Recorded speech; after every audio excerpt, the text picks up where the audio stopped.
Good morning, folks. G Rift here. Today, I've been thinking about something. The new Spider-Man movie unveiled the multiverse.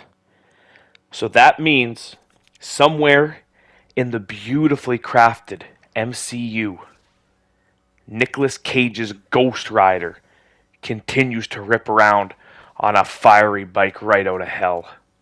And I gotta say, we need this fire, I think.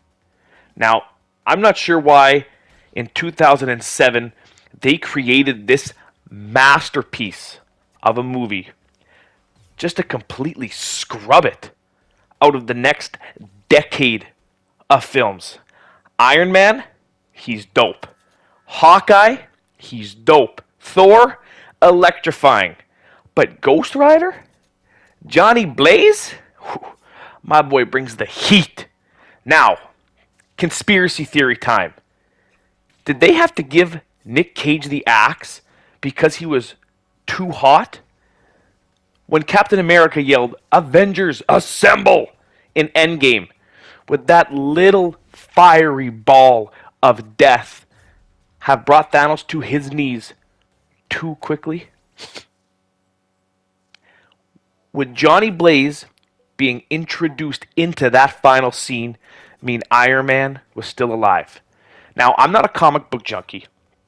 I don't understand all these universes, but the fact that the multiverse has now been confirmed in the movie means that this is no longer off the table. My boy Nic Cage can reprise his iconic role as one of, not one of, the hottest character to ever grace the MCU. I know we got a lot of hate for the second movie. We can axe that one out of our existence. But words like masterpiece, cinematic genius, those words just weren't invented when the first Ghost Rider came out. That's why nobody's ever lumped them into the same sentence.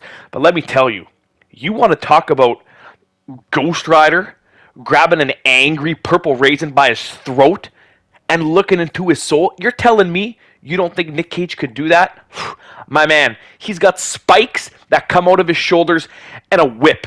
He doesn't just have a gold tin can that was custom fitted with fruity pebbles in his knuckles. This is a custom tailored weapon that not anybody can possess. Mjolnir, other people can possess it. Pretty dope weapon. It ain't Ghost Rider's whip. Now, Sam Elliott was the original Ghost Rider in the movie. He's still good, you know. He's of not Nic Cage caliber, but Sam Elliott's been Ghost Rider for quite a long time. He also sponsors Ford because he's a friggin' old rider, dude.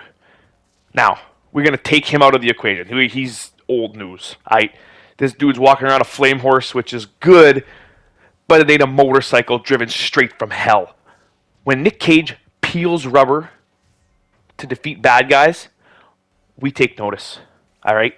He literally fought Satan, Satan's son, and the embodiment of four elements in a single 90-minute movie while discovering himself. Vegeta doesn't have this kind of character development. Nobody does. All right? This is one of those movies that came out in 2007 and was breathtaking.